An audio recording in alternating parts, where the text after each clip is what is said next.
Well, this has been a long time coming.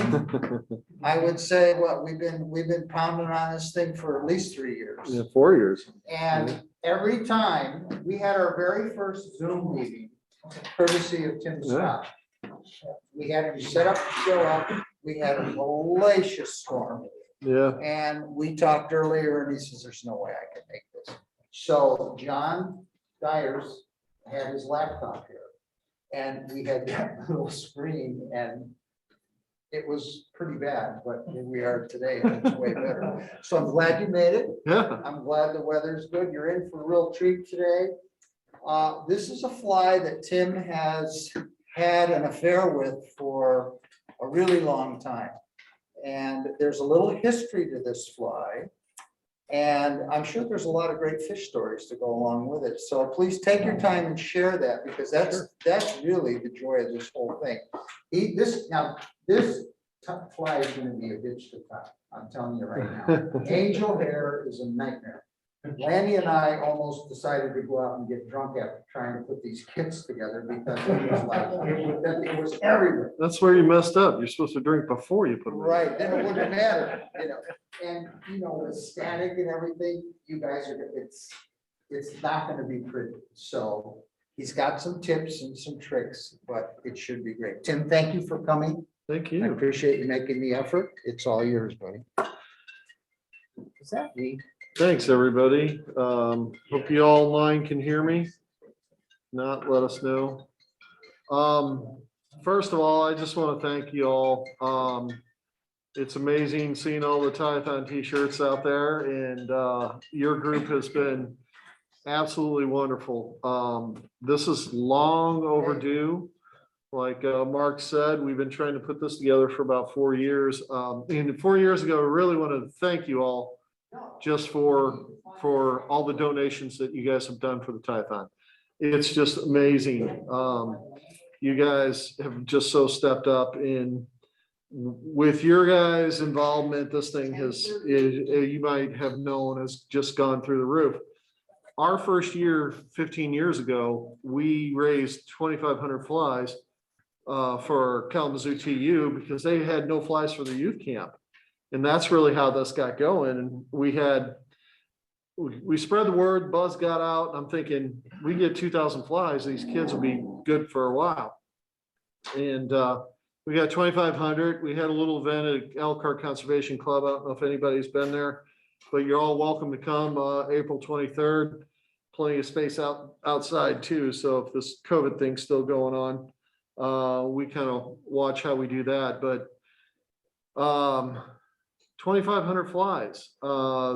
This year when we announced, we already had 2,500 flies in the first hour committed. Well, 15 years ago, 2,500 flies was the first amount that we collected. Last year, you guys were a part of donating 34,400 flies. So averaged about $3 per fly. Over 15 years, everybody has donated 185,000 flies to the Tie-a-thon. So that's over $500,000 worth of flies, which is pretty amazing. And I just personally have to thank you all for being a part of that. You really give us a big boost. And just, it's so special. And I just can't say enough how much we appreciate everything that you guys do. You guys are on the t-shirt. You've been on the t-shirt for a few years.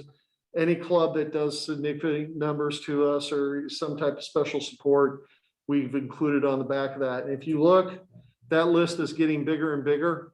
We got Columbia Basin Club, outdoor club, they're on the Idaho Washington border. They want me to come out and speak there. I haven't done that because of COVID. From St. Joseph River Valley Fly Fishers in Kalamazoo, who started this thing, to clubs all over the place. Colorado women fly fishers have embraced it as well, and they're stepping up with numbers too. And we're hearing more and more about clubs. Just a little more in Tie-a-thon and we'll get going. But we are now a true nonprofit. We filed that status. This thing is getting so big that St. Joe and other clubs, you guys as well, appreciate it, have supported us financially Terry Whittorp and I, when we started this thing, said it is not going to be about money. We're not going to do anything stupid with money. If anything gets crazy, we'll just shut it down.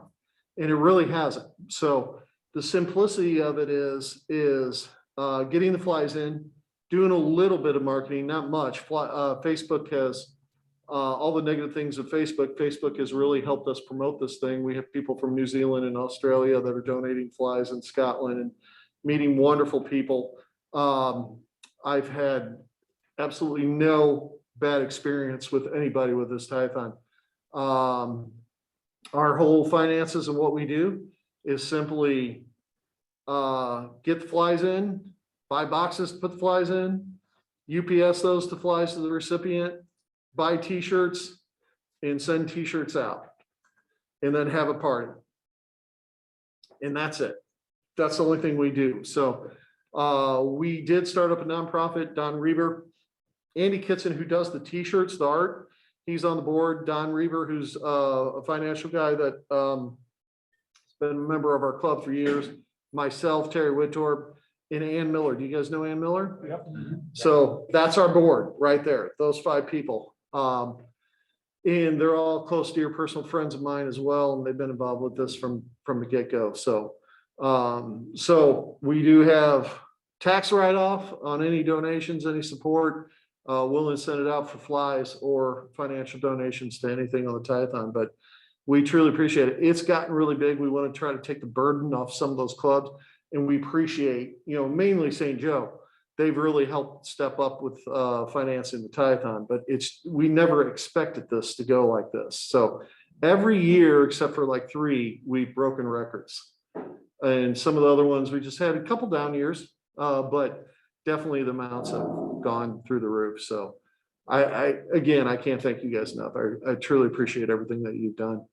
So with that, I'm willing to share some of the flies that I tie and the flies that I fish. And this thing has kind of taken off. I don't know if you can see that on here. This is a St. Joe River smallie, caught on a version of this fly. It's kind of become an obsession with me on the fly of what we're doing with it.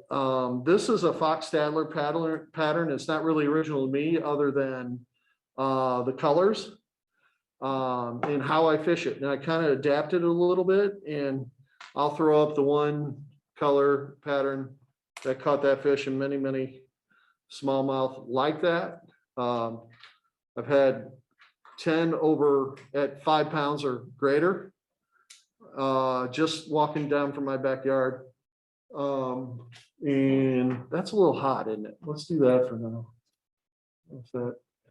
So just different variations to this.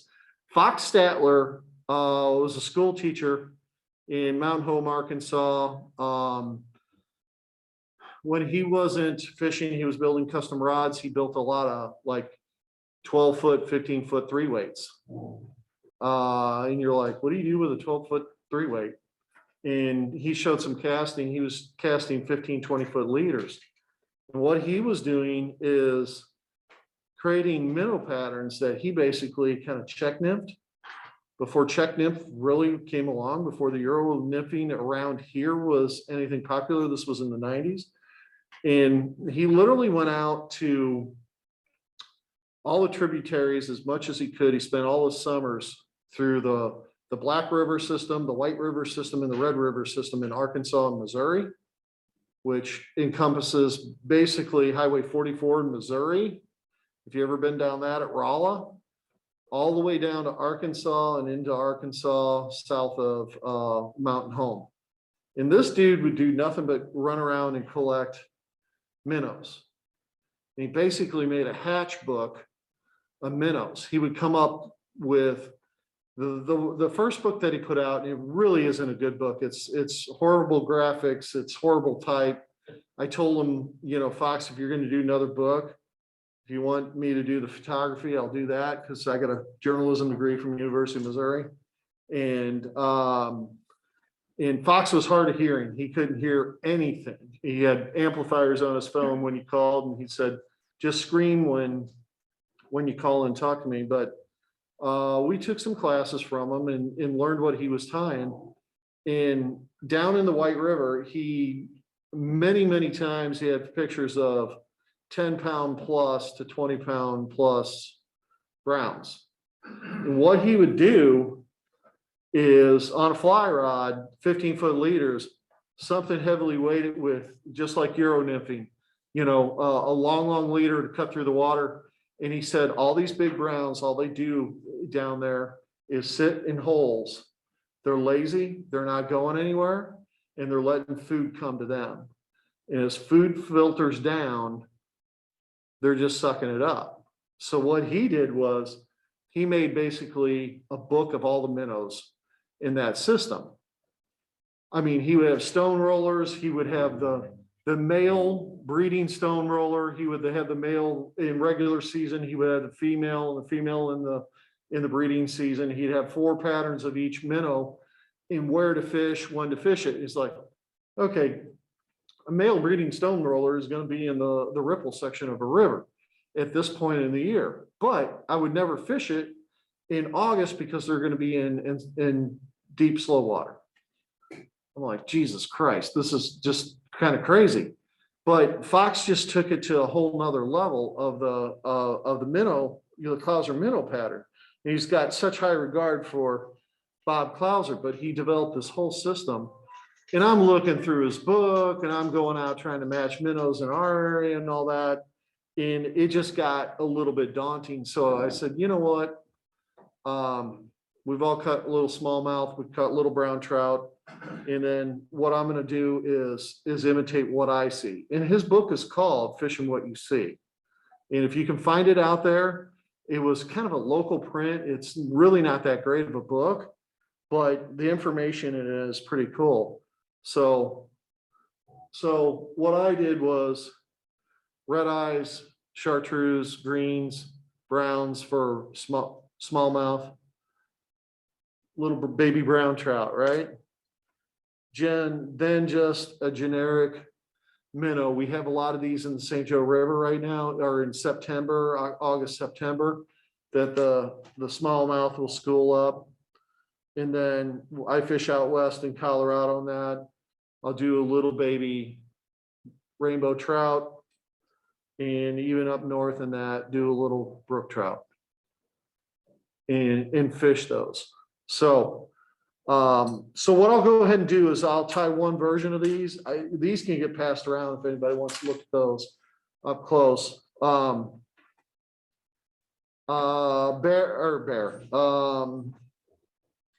Fox, wrong predator.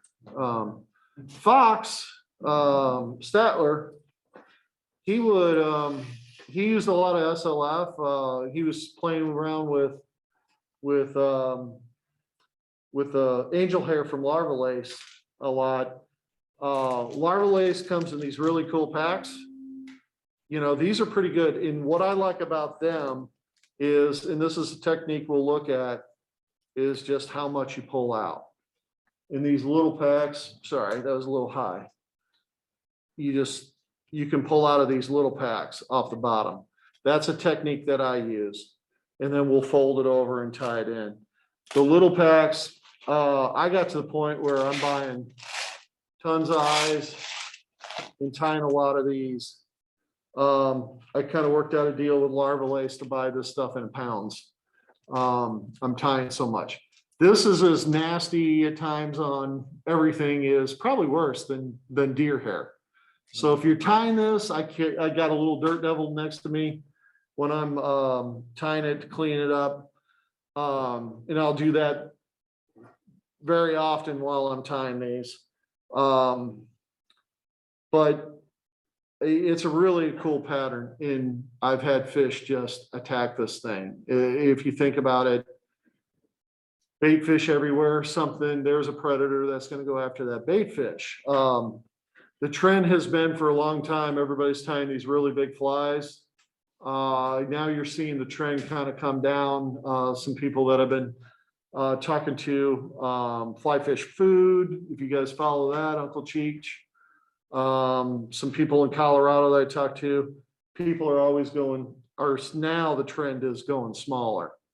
I like this. I've always fished it because I thought, even if you got a big fly, you can fish this in front of a big fly. You can fish this. The sizing's right. Mark, you guys have number 4 hooks, right? For years, all I tied was number 4. Some were getting passed around as a number 2. I'll go as high as a number 2. I do a lot of spay fishing. I swing this fly and landed about 23 steelhead this year swinging this. And the only 2 flies I fished during that was Kevin Feenstra's Inside the Bend. If you guys have seen that fly, tied that fly, keep that around. That's a great steelhead fly. And this fly. And this fly over the years, it's probably got over 100 or so more steelhead to the net on this fly.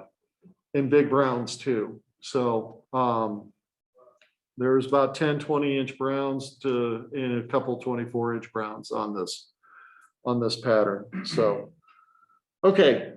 Enough talking.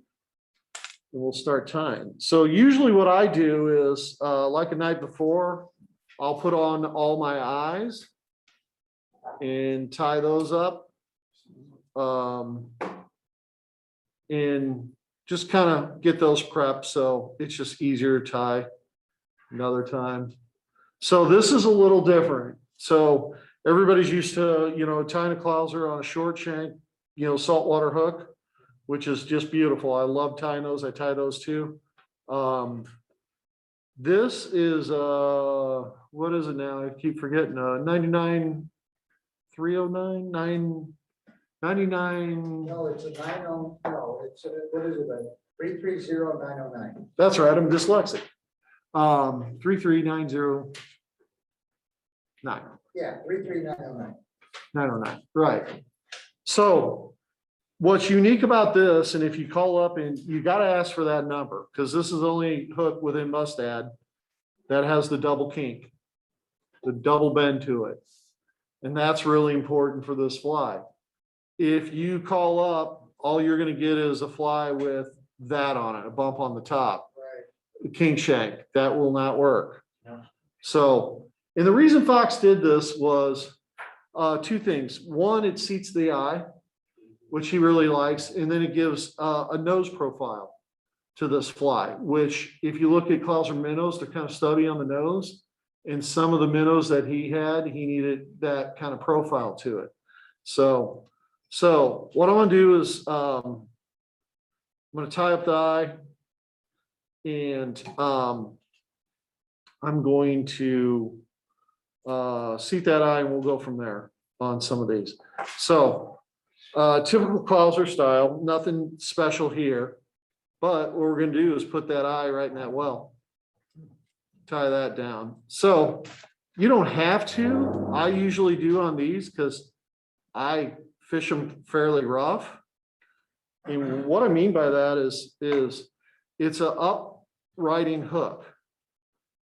So I'm throwing at logs, over logs, whatever, because I'm getting a little crazy with it, not only with this fly, but any type of streamer pattern, even in low water, rocky places, you fish with that hook up, you're a little more confident on where you're going to cast and where you're going to fish it. So I'm going to tie this on, same thing.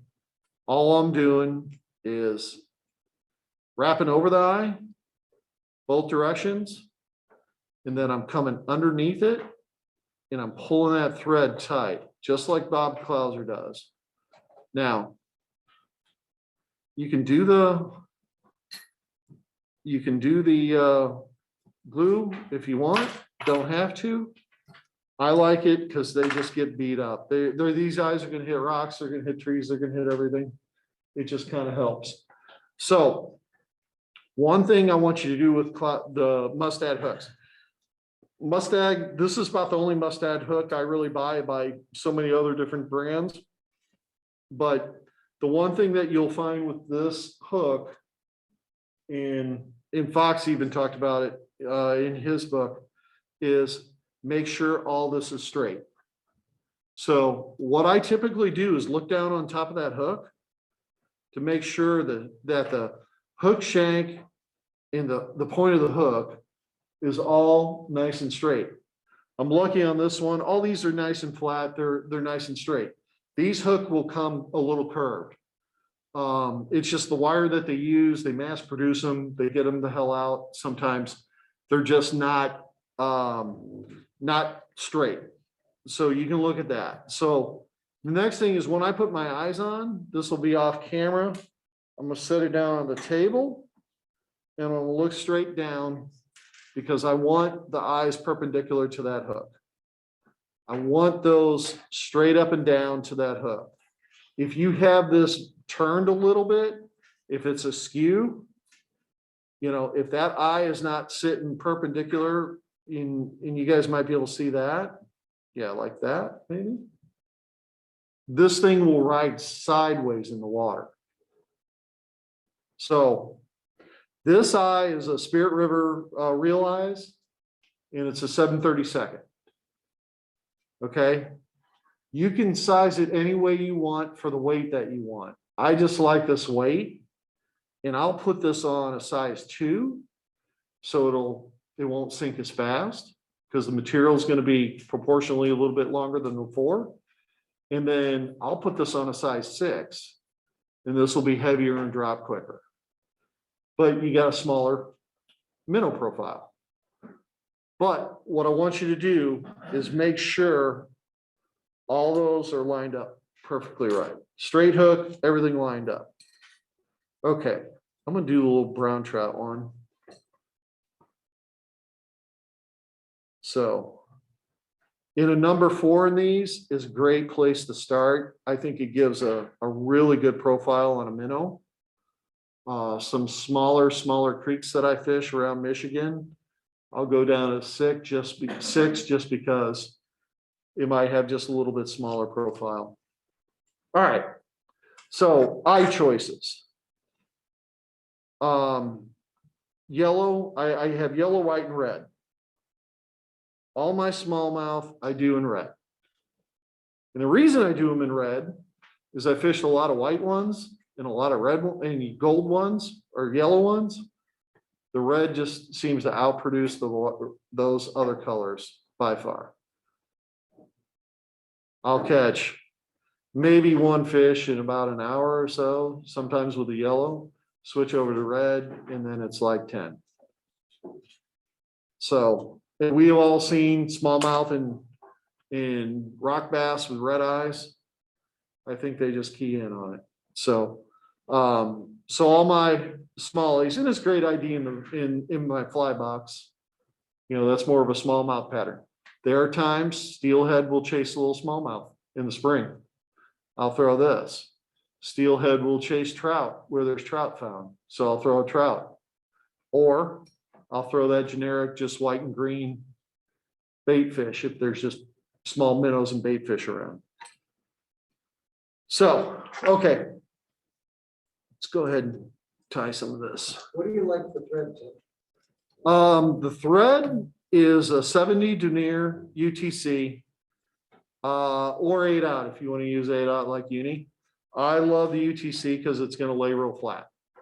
So, and like Mark on your flies, you know, very heavy. When you said they're heavy, they're heavy. I thought they were. My flies that I'm passing around are a little heavy with material. So a little goes a long way. When this stuff hits the water, it floats and moves around like marabou. This stuff really kind of expands and you can see the color to it. It just picks up light like you wouldn't believe. You can see this if you got even, I spay cast, I can cast, you know, a good 30, 40 yards, you know, on a swing. And on a clear day on the St. Joe, I can track this fly that far away because it's just so bright. And I think it adds to that, just that shimmer that fish have. So, okay.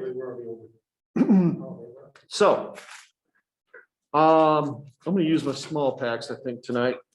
So first thing we're gonna do is run our thread down. If you notice, I ran down the bend a little bit. There's a trick to that because the thread or the tail, we're gonna do a little trick with the tail on that. So I use my thread base for proportions or where I want to place different things on here. In this case, the tail. So, okay, we got a hank of larva lace, right? This is where it gets kind of tricky, and God bless you guys for putting together kits with this stuff. And if anybody needs anything, it's up here. You're more than welcome to grab what you want out of this stuff. So the cool thing about these little packs is it's really good to try the technique of pulling this stuff out and getting the right proportion to it. Okay. So what I always do is put the end of the bag, and then I have a little bit sticking out. And then when I store it, I tap it back to the top. And then all I'm going to do is pull out a little bit of strand of that stuff right out of the bottom. Now, I gotta move this down. I hope that's fine. I've been triple shot, so that's pretty long, right? So what we're gonna do is we're gonna take this and I'm gonna fold it over. I'm gonna make my tail long this time. Sometimes I trim that in half and sometimes I don't. So the first thing I'm gonna do is take this material, and you see the butt ends are not lined up. You don't want anything lined up here. You want a natural taper with this. And I'm just, the mask is down because I need to use a little saliva on this. So what I'm doing right now is taking the synthetic and wrapping it around the thread. That way it's locked in on the thread, and the thread's gonna hold this material to this hook. Bring it up, slide the material down, and turn wrap right over the top, all the way back, and a couple turns down. I want this to come down around the bend. It helps so it doesn't foul the hook. And if your tail's a little bit long, sometimes it will foul it after a lot of cast or fishing this a lot. But it kind of keeps that from coming around the hook, just wrapping it down a little bit.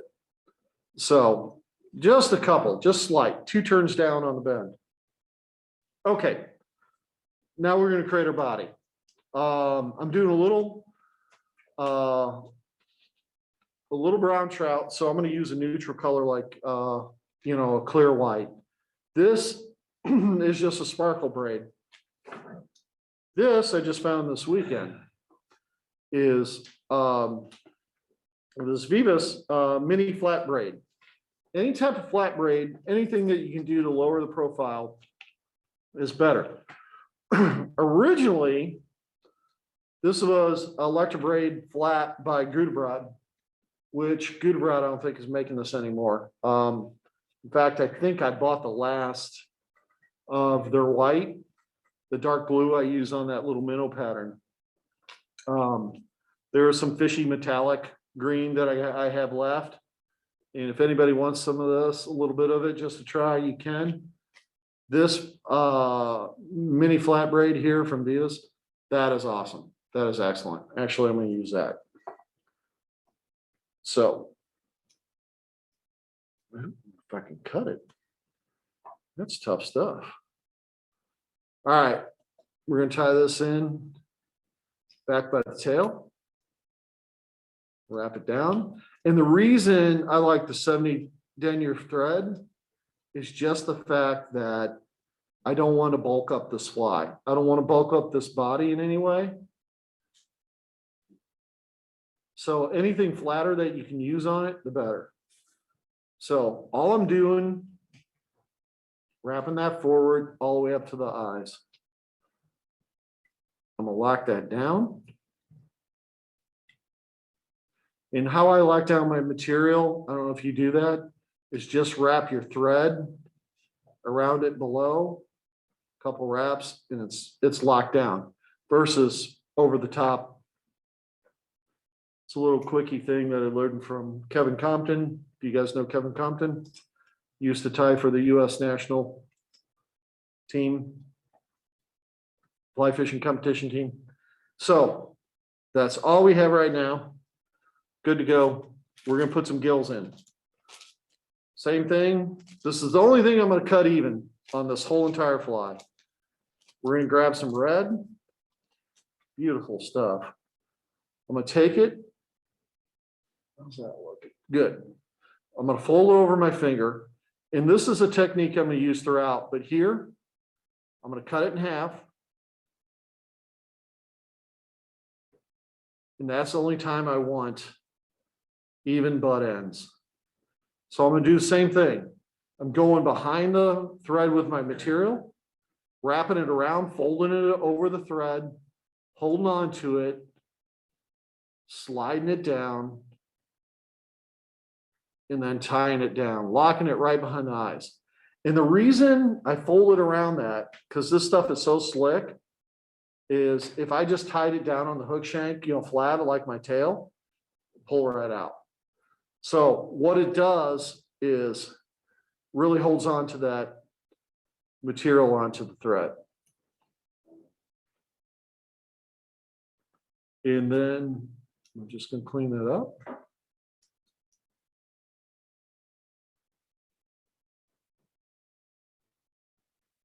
And that is my gills. Now remember when you're doing this, because I've done it the wrong way. Hook down, right? That's the top of your fly. What we're tying on right now, the top, is the bottom of the fly. So this is the bottom. This will get all our white material. Belly of a fish, right? That big smallie that I showed you, when I hooked that, that was on a swing set, on a spay rod on a Labor Day weekend about 10 years ago. That thing came out of the water, jumped up, and I go, oh, I got a steelhead. Because it was facing me, was its belly. Literally launched out of the water. And what does steelhead do? They launch out of the water. But when it hit, it went sideways. I'm like, oh, that was awful green for a steelhead. So bellies of your flies are all going to be white. So we're going to tie in some white. Again, I'll use the smaller packs. Ooh, that's a new one. So this is a new one. All I do is put my thread in there, or my scissor in there, cut open the bottom there, and then just start working your material out that way. Just pull out a little bit. So a little bit, right, Mark? Yeah. Okay. So what I'm going to do, sorry, I'm going to fold this over my finger. And then now I'm going to cut it. See how little strands are across my finger? They're pretty light, but you can kind of see them. I'm going to snip them, but I'm rotating my finger. And the reason I'm doing that is I got uneven pieces, right? You don't want anything flat, straight cut, just nice uneven pieces. We're going to do the same thing. So what I just did was I pulled out material and I doubled it, right? So going sparse, you can always add more. I doubled it. Now what I'm going to do is I'm going to fold it around my thread, bring it up, and see how it's nice and clean on the thread. I got all the mess behind me. Bring it down on top of the hook shank. Tie it down, and just like Clouser, and crisscross, that's our first layer.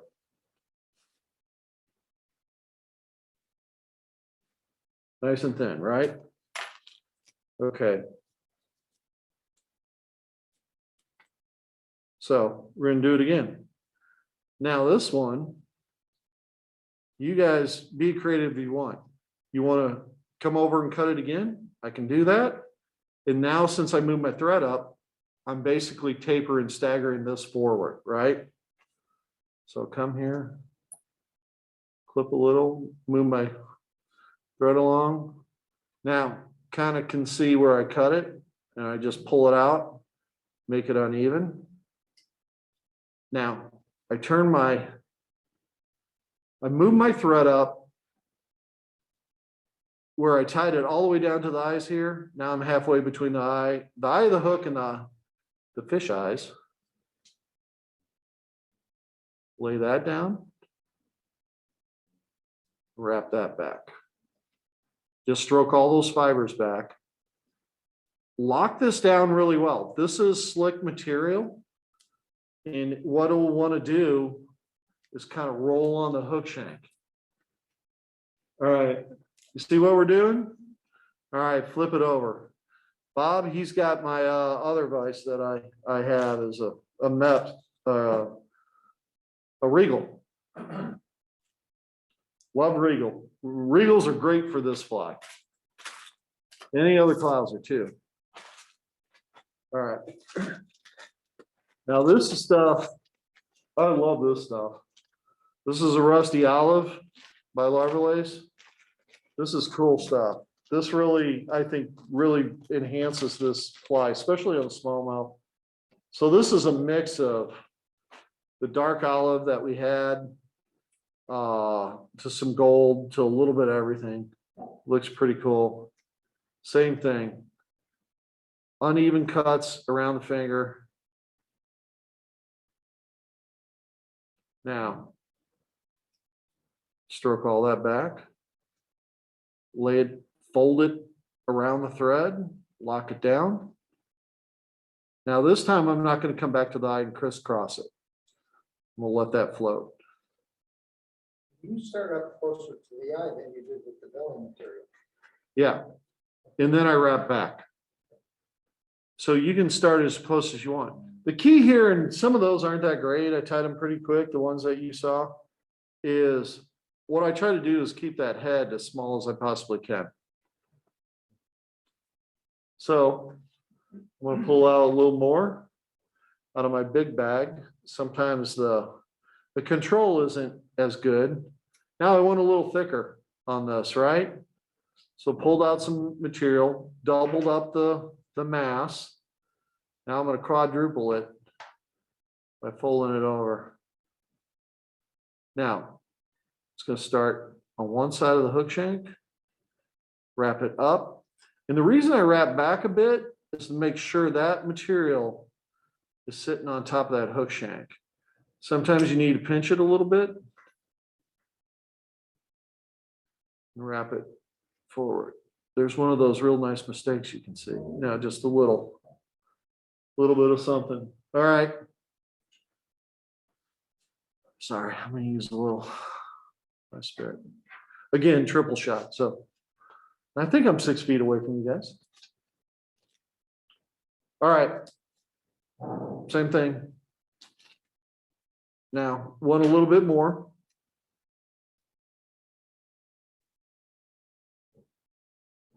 Just uneven. So double over my finger. Now we got 4 times the body mass. That's looking pretty good right there. Tie that down. Good. All right. I'm going to do one more little section. That might be too much. Whoever's going to clean this room, God bless them. Might leave some tip money for them. All right.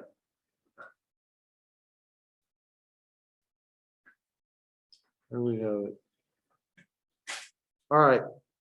That's pretty darn good. Now, every single fly. So what's the lightest part of a fish and the darkest part of a fish? The bottom is the lightest, right? Top is the darkest. So we'll go back to our tail material. Our black olive. Oh, this is brown olive or black olive. I get either one. Whatever is a dark green on this stuff. Same thing. Again, just take a little pinch, figuring you're gonna quadruple that amount coming back.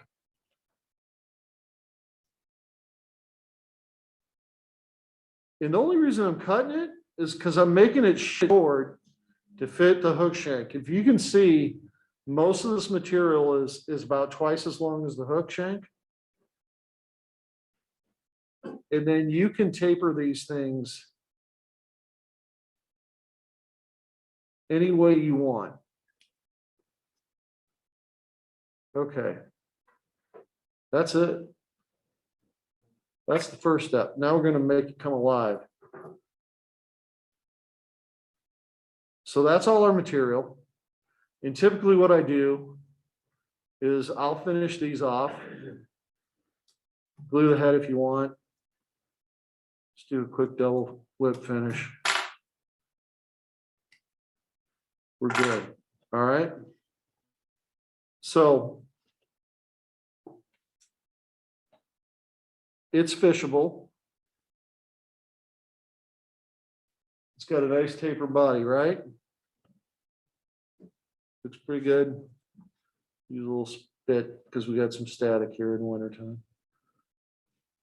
Maybe I don't have enough spit. All right. This tail is really, really long. So what I'm going to do is shorten it. And all I'm going to do is just kind of, you can pinch it, stretch that out and break it a little bit. If you do too much, pull it too fast, it'll curl up on you. So another thing that I do, and this is what Fox does, I'm going to do this so I hope you guys can see this on camera, is thinning shears. Test your thinning shears. If you notice, it's kind of hard to see. Let me see if I can do it that way. Everybody see the light coming through those? I've had thinning shears that went solid when you close them, just like a regular pair of scissors. Cuts right through the material. Ruins your fly. So make sure you got good thinning shears that have actual gap in it. So what I'm going to do, and Mark, you can do this with your flies too. Everybody see, I'm going to run this through on an angle. I'm just going to cut down and pull out just like a comb. All right. Now, I'll take this in 3 sections. The tail, the top, and the bottom. That's pretty long. And when you go to cut it, see, I can shorten that tail. It's not going to be an abrupt cut. And then what I'm doing is just each strand kind of pulling it down, because I just want to shorten up that whole fly just a little bit. There we go. See? Now, I'll pull the body off to the side. This to me is a little long. It's as long as the tail. So all I'm going to do is work this on an angle. And the reason why I work it on an angle, just like the belly of the fish, it's going to taper back. So you'll have more material up front and less towards the back, just kind of on an angle. Now the front, it looked like a lot of little material that we put together, right? But it really bulked up. So I can come in here with these thinning shears up by the eye and just a little snip, drag out. And then I'll do a lot of little snips at the back just to taper that out the back. But if you're too thick through here, see, we just thinned that down even more. Okay, now, this would be hard to do on camera. Got a little board, cut out some highs, some holes for the eyes. You all see that? Hey, we should be able to do this like this. Move this out of the way a little bit. All right. Sharpies. My favorite for a brown trout is this gold. This is funny. I was up at, we were up near Mayo. This is years ago when we picked these up. One into this little drugstore in Mayo, just a little independent place. They had these all natural color Sharpies. And we were having issues catching brown drake. We had a brown drake fly, but it was too yellow. Some of the brown drakes that year were dark in June. Found these Sharpies that were like the perfect color of that brown drake. And then it was like these golds and all these natural colors. So then my wife uses it to fix the wallpaper in her house. So this might be a little harder. I'll show you guys. All right, so I'm gonna put this on this board. I'm gonna color the body and I'm gonna color down, not all the way. Do both sides real quick.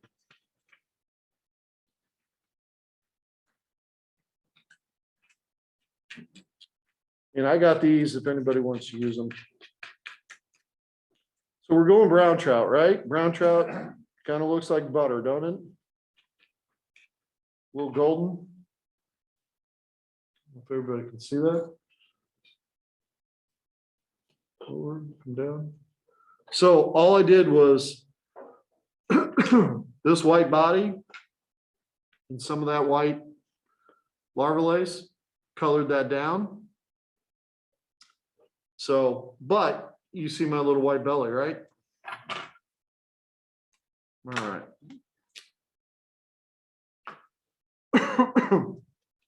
Take a bit of brown. Bit of brown or a bit of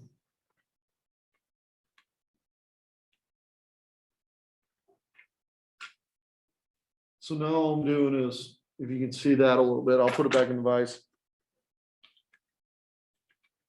Some little brown par marks. Sorry, I got something in my throat.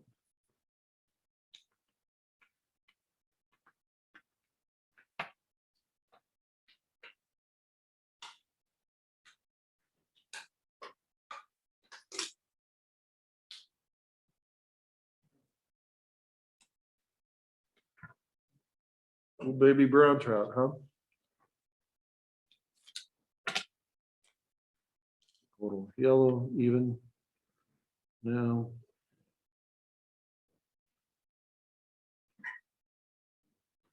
I think my wife used up my tan marker. So pull that light away a little bit, Tim. There you go.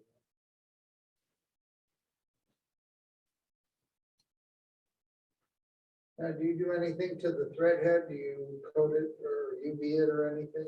No, I'll do some head cement on it. I don't like to do anything too crazy with that gets real stiff, because this stuff can actually break off, you know, if it's kind of in there and you get a fish chewing on it a little bit. Okay. But it's a durable fly. The one thing is just folding that material over. There we go. That stuff looks like it might have a tendency to wrap around the hook shaft. Does that happen? It could a little bit. A lot of times I'll check the fly, pull it out. There are times where I fish these so much that like the tail starts, you know, just disappears after too many fish. Sometimes I'll put it back in the vise, flip that forward, tie a new tail on, Okay. that type of thing. But you can see it's durable They look stuff. pretty durable. It really looks great in the water. I was anybody fish the White River in Michigan? Yeah, there it is. Oh yeah. Yeah. Tom Steele.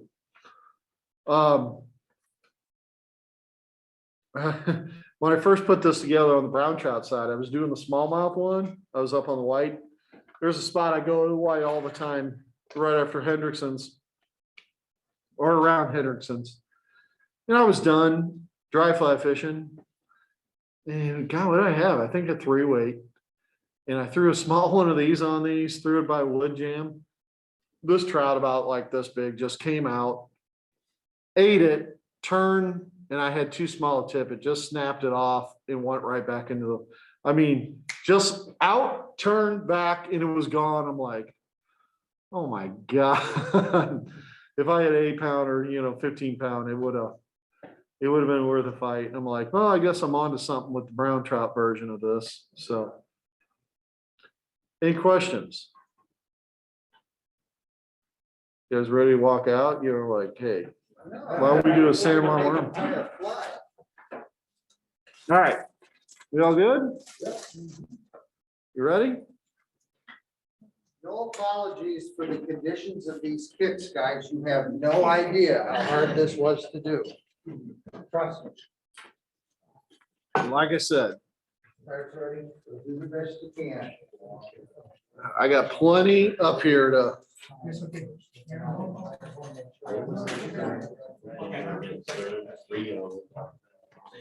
What color eyes you got, Mark? There are multiple. They're gold, barbells, and then there's red, yellow, and. Okay. All right.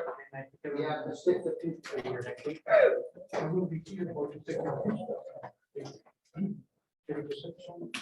You guys look like a biker gang with the t-shirts. What? You guys look like a biker gang or something with the t-shirts.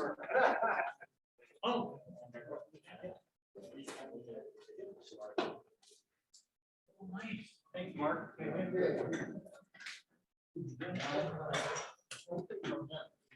Oh, okay. It's just for thanks. There you go. I felt you were on it. Yeah, well, thank you.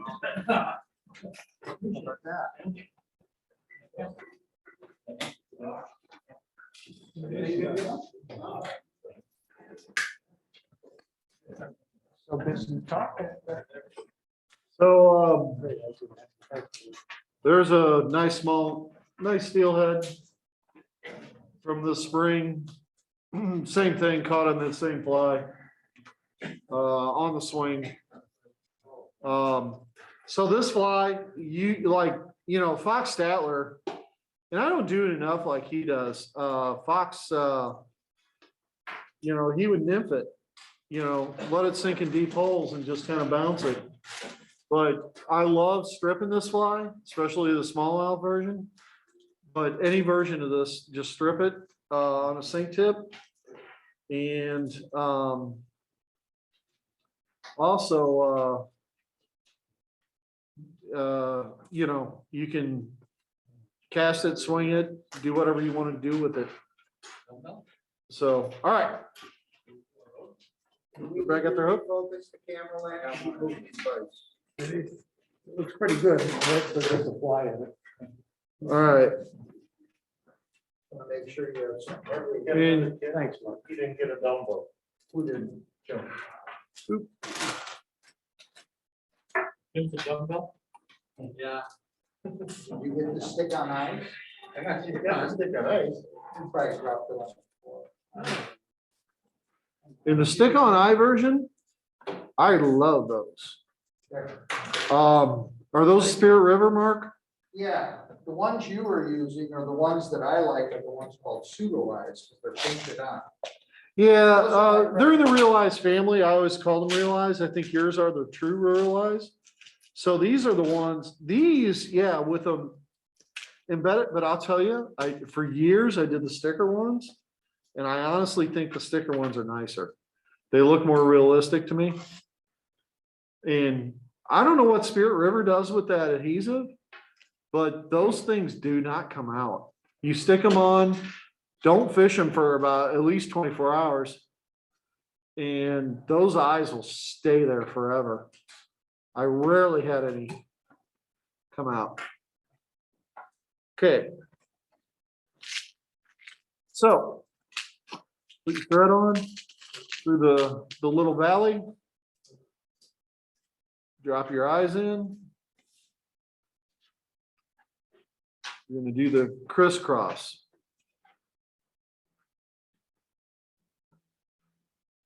front to back, left to right. And also do this. You come under the eyes on the backside, around to the front, over the hook, under the eyes. All these wraps I'm doing are under the eyes, but I'm wrapping around. And what that does, if you pull that thread, it locks that eye in place. Now, if you're going to do any type of glue, before you wrap too much, because you don't want to build up bulk, just do a little drop of glue right in there. You can even do head cement on it if you want it. And then I'm going to do the same thing. Little crisscross. What you lose? Yeah, don't bill. You want another one? Sure. There you go. I'll trip on it. Oh, it's right under your chair, Joe. Pardon me? It's right under your chair. Oh, yeah, it is. There it is. One backwards. Oh, okay. Okay. Over and between. Kind of crisscross. And then under. Wrapping around and under.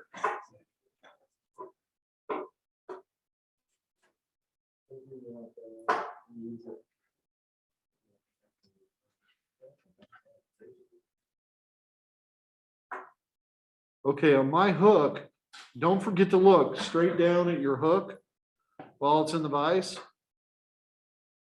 Make sure your hook shank and your hook point all line up. That the hook shank is not bent.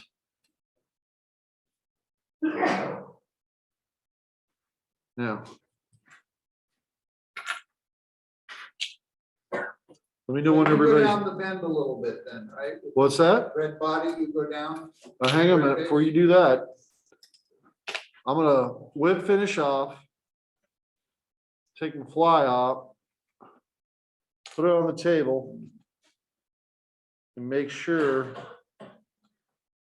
those eyes are perpendicular and the hook shank and the point are all lined up straight up and down.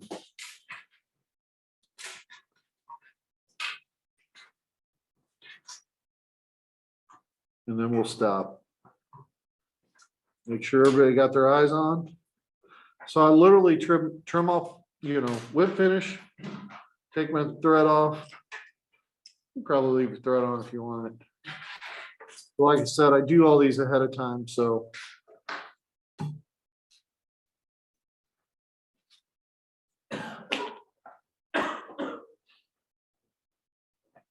Wet paper towel cleans this stuff up pretty good too.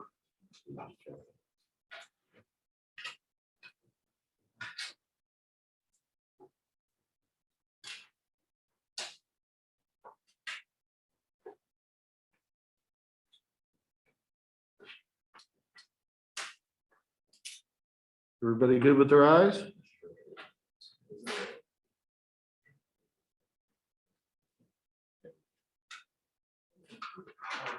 Wait a few minutes.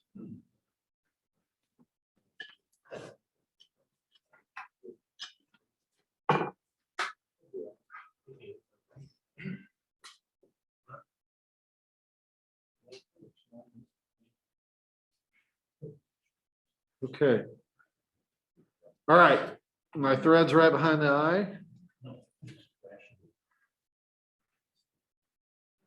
So we're gonna thread base down, just a couple turns down the bend. And then I'm gonna bring my thread back right behind that little bump. This gives me a roadmap. I know that I'm gonna tie down to that where I put my thread base down and stopped and came back up.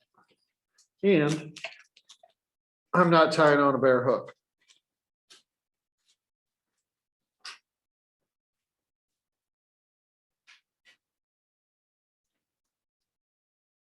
Now I'm going to take my material.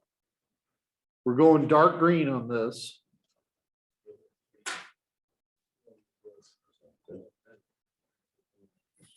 And you guys be a judge. I don't know how your kits are made. If you need to fold it over, over your finger and trim it, or just tie it in. I think what I did before was tie it in long and then we trimmed it back a little bit. So all I'm gonna do is fold it around my thread.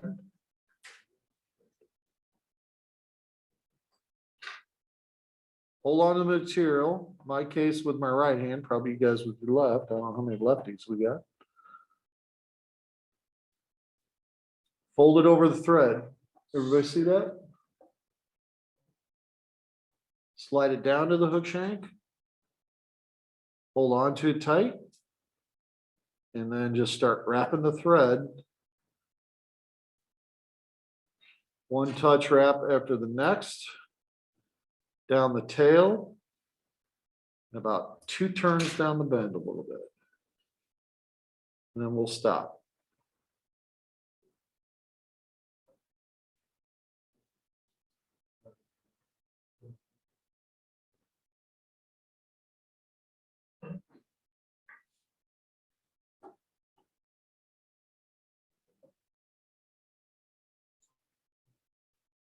By folding that material, locks it down.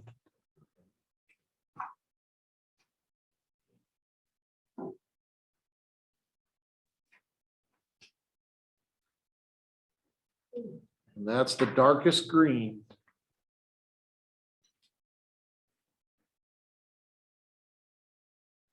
So dark green is always on my tail. And then you look at brown trout, they kind of have a bright, but I've always gone dark green, just kind of give it that profile. You're just keeping it on top, right? Yep, keep it right on top. Just go a couple, just 2 wraps down the bend a little bit. You're good. And then stop your thread right at that point, because we're going to tie in our body material. But I always use like a dark color for the tail, just to kind of give it that profile and that point. And then it kind of blends in with the top dark of your fly, and they kind of come together.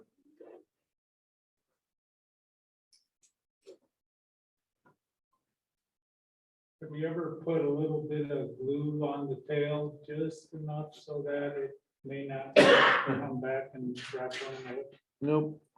Just, I like it running free. All right.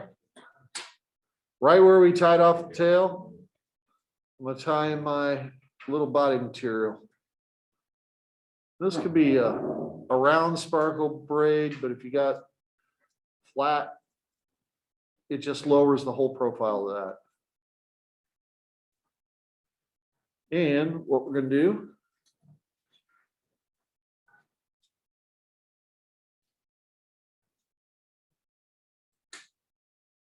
wrap that, 1 wrap over the next, overlapping wraps.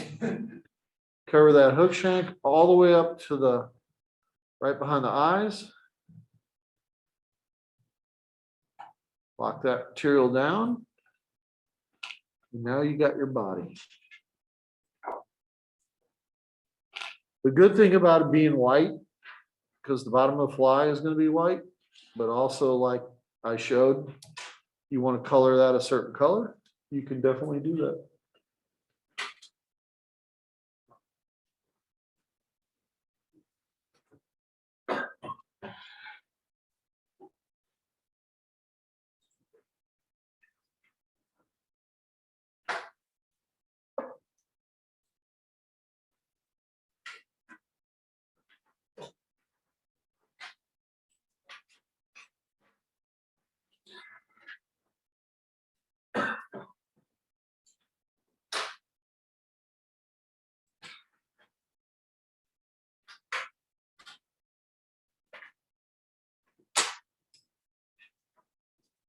All right.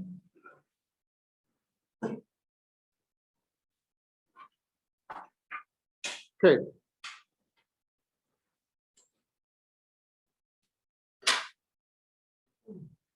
Gonna put gills in. This is another thing that I'm a firm believer, and I know a lot of other tires out there that do streamer patterns, is believe in gills, and I believe in gills. So same thing, I'm gonna take some red. So the only thing that we're gonna cut even in this thing, same thing, You take all the red or just some red? just some red. See how much I got? Not much, because what you're gonna do is you're gonna, just think of all your material. You're either gonna fold it over once, so you're gonna double the mass, or we're gonna trim it short, you're gonna quadruple it. So you don't need a lot. We're gonna go very sparse.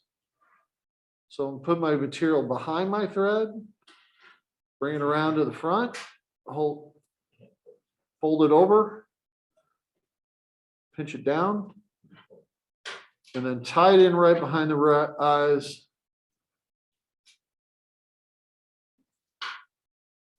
And I can trim it.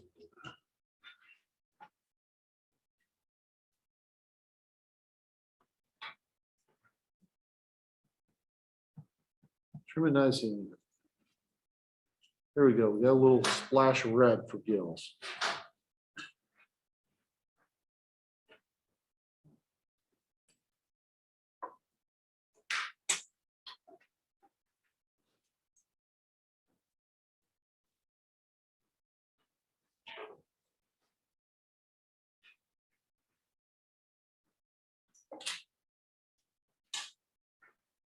Okay.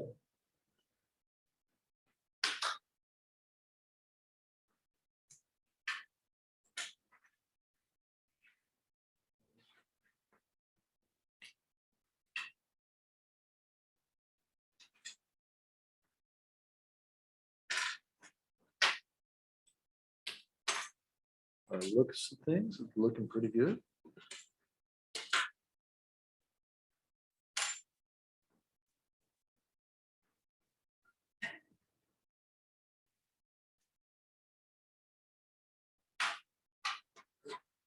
Yep, just cut those a little short and you're good. Okay, you guys, with the theme of sparseness, you need to get 3 clumps out of this white, and you need to get 3 clumps out of this rusty owl. Yep. You guys got plenty. I'm telling you. Accordingly. All right. We all to gills, right? All right, we're gonna do our first belly. So what I'm gonna do is bring my thread forward. And I wrapped about 4 turns in front of the eyes with my thread. Everybody see that? Actually, let me turn it a little bit. Hang on a minute. It's a little more straight on. You're good. Oh, focus. Yeah.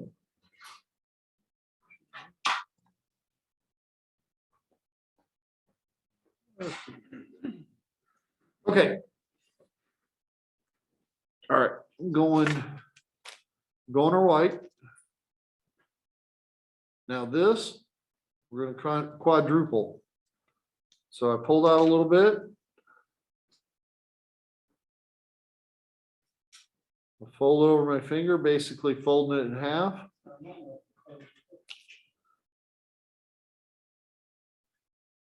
And then I'm just gonna trim a few pieces as I wrap it around my finger. So I get a nice uneven cut. Everybody see that? So then I'm gonna place the material behind my thread, wrap it around, pinch hold it, take it, slide it down my thread, and see where it's going? It's going basically to about the middle of that shank between the eyes and the eye of the hook. And now I'm going to wrap it down, and I'm going to wrap back. And then when I get to my eyes, I'm going to crisscross and 1 wrap down, 2 wrap down behind the eyes, crisscross back, and bring my thread just right in front of where I started all that wrapping.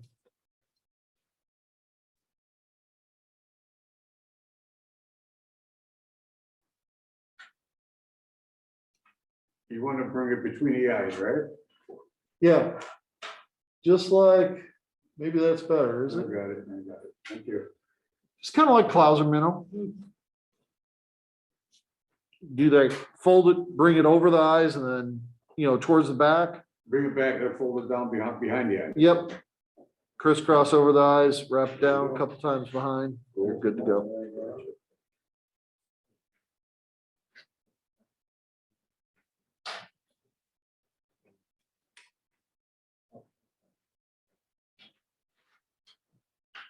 There you go. You want that to fairly lay flat to the hook shank. It won't lay perfectly because you got the gills.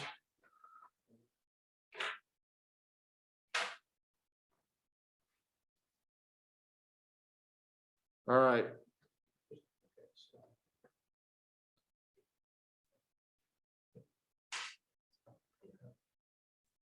So I gotta learn proportion more. You're not bad. Yours aren't bad. All right, is your thread back in the front? It's halfway between the eye of the hook and the eyes. 'Cause that's where we're going to take our next little clump. Pull some out. Now, Where are we going with? we're going to do the same thing, but this time we're not going to crisscross it over the eyes. We're just going to tie it down and wrap it back towards the eye. With the same stuff, right? Same stuff, white. All right. Now, again, I'm gonna fold it over my fingers.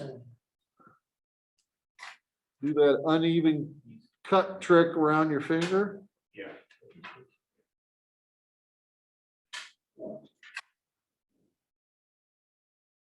Gather all my material, fold it from behind around the thread. Pinch it nice and clean.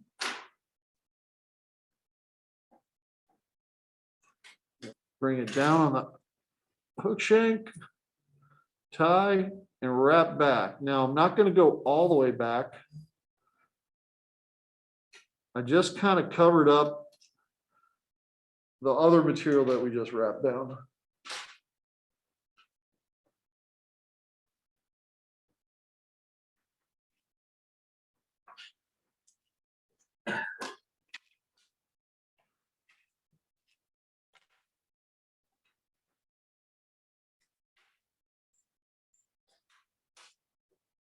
So we're not gonna go behind the eye, this thing? Nope, don't go behind it.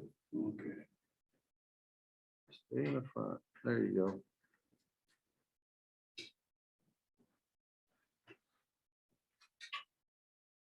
go. All right. We all looking like a minnow? Sure. Okay, this is called the Dennis Minnow. I'll just tell this real quick. Dennis, I was a pretty good basketball player back in St. Louis. Yep, I'm a Cardinal fan. And there was a guard. I was an 8th grader. I was playing with varsity, and there was a guard named Dennis Stroop, and his nickname was Minner. And Dennis, his brother named him Minner because when he was real little, he couldn't say Dennis, and Dennis was always playing around in a stream near his house, and we're near where we grew up. So they always called him Minner. He was always Minner. So when I started fishing this pattern, everybody's like, "You fishing that minnow pattern?" And I said, "Yeah, I'm fishing the Minner." And every time I say Minner, he was a hell of a basketball player. He played in college. He played in my high school. We really admired, he was a tough, 6-foot guard that just really hustled and played the game the right way. And every time I said Minner, then I just said, "Yeah, I'm fishing the Dennis Minner." So Mark talked about it. I was like, "Where the hell did you come up with that name?" So Dennis Minner. And Dennis and I, when I was in St. Louis this past weekend, ran into each other, and we were telling basketball stories. And let me see if I know I got a picture of Dennis. And I said, "Well, you're kind of famous." He goes, what do you mean? So, well, I'm going to Chicago to give a talk on tying your fly. And he goes, what? I go, yeah. You know, there's Dennis Minner. So I told him about it. He was just stoked. I said, kind of made you famous. So, so we've been tying this for a lot of years, and it's always been the Dennis Minner. So, well, hell of a point guard. That dude was shooting. This is before the 3-point. So, if he would have racked up Matt's scores if he really had 3-point back in the day.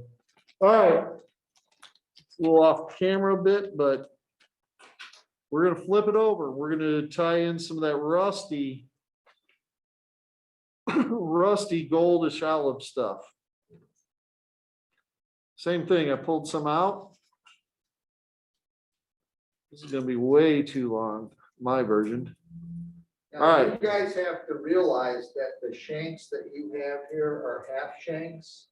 So basically, you just want to pull your amount, fold them in half, put them on the thread, and lay them on, they'll be the right size. You don't have to order, or they'll be too short. So, yeah, pull it over. Oh, you only have to do half, don't you? What we did is we cut the shanks in half, and then we did them into sections, Gotcha. because it was just easier, Yeah, okay. and we're all about easy. That's cool.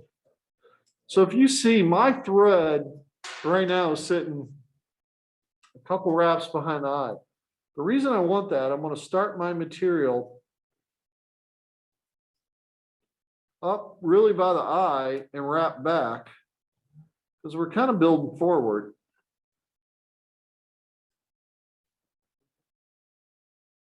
And I kind of wrap back to kind of where we tied in the white. Now, you notice my little material I put on there is kind of puny, but that's all right because you can just add more. It's easier to add than subtract, of course. How many clumps are we gonna put in there? About 2, maybe even 3, just how it looks.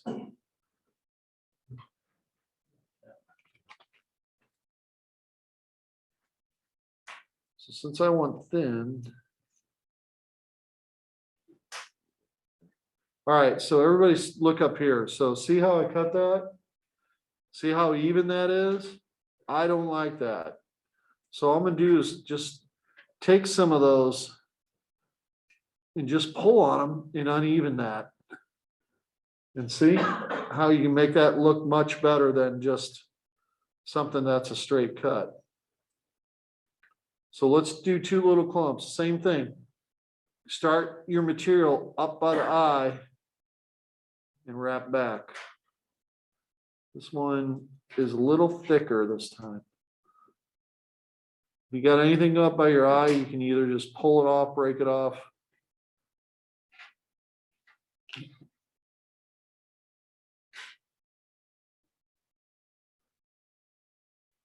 If you all see that, that's about as full as I want to get with that.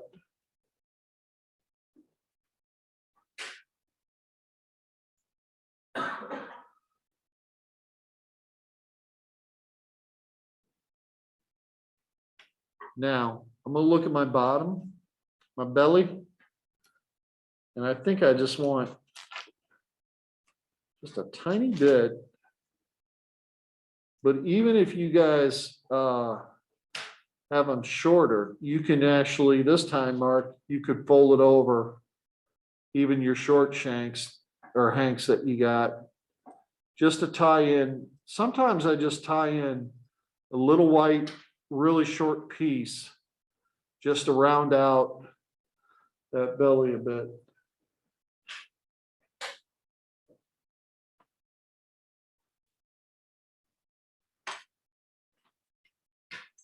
How you guys doing? Good.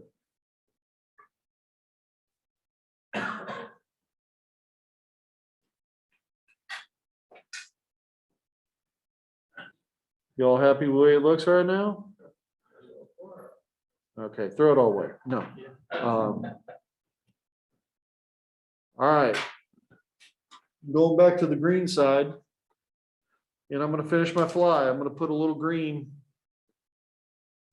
Not much. See, I just pulled out a little. Very little. Bet you that I counted, I had probably 10 strands.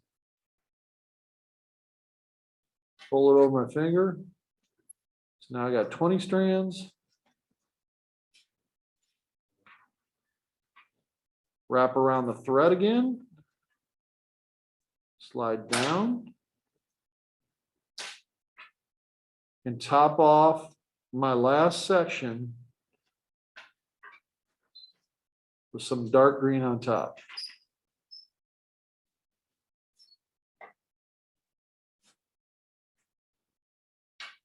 Another green and then the dark green on top. Yep. No, I didn't go, I only put like 2 hanks of the like rusty olive. Okay. And then I did the dark green, but there's no rule to this. If you think you want a little more on it, go ahead and do that, Lane.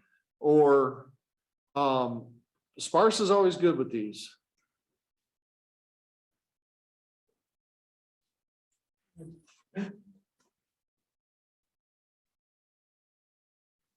All right, I got my green, I got my white. I got my dark green. We'll go ahead and finish that off.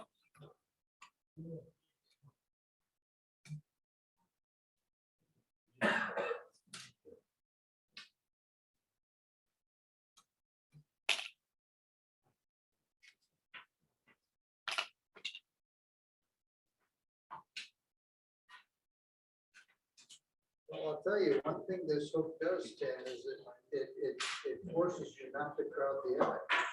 Yeah, it does give you a lot of good room, doesn't it? The hook profile is very good.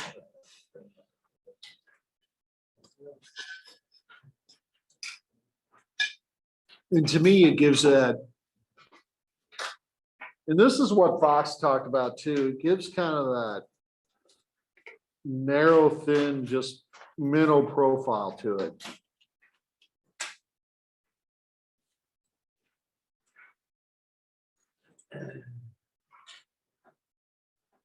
Now, I'm gonna do mine in the vise a little bit. I'm just gonna.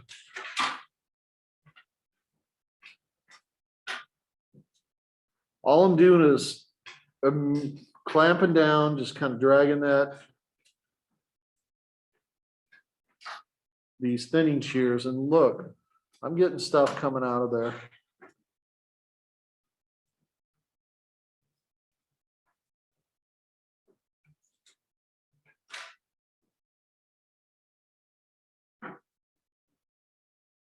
Just gonna taper that out, thin that out a bit.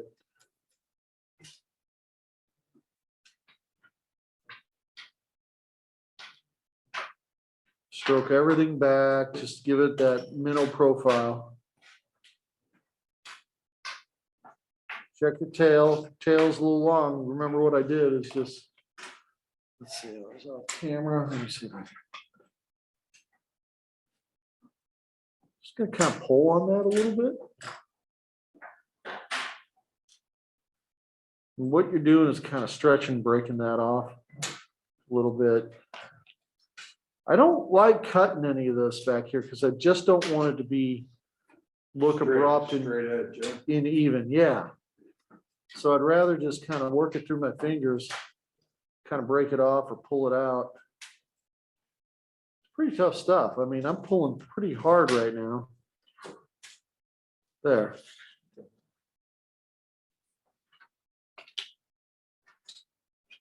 If anybody wants to use my thinning shears, they're more than welcome to.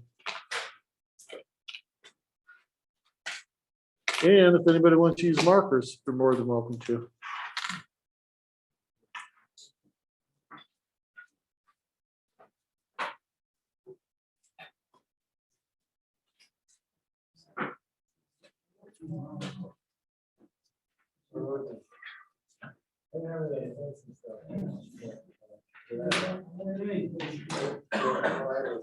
All right, if you fish these and you guys do well, let me know.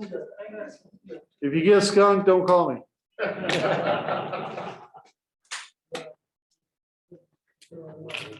Here's your thing, shares. I'm gonna try to.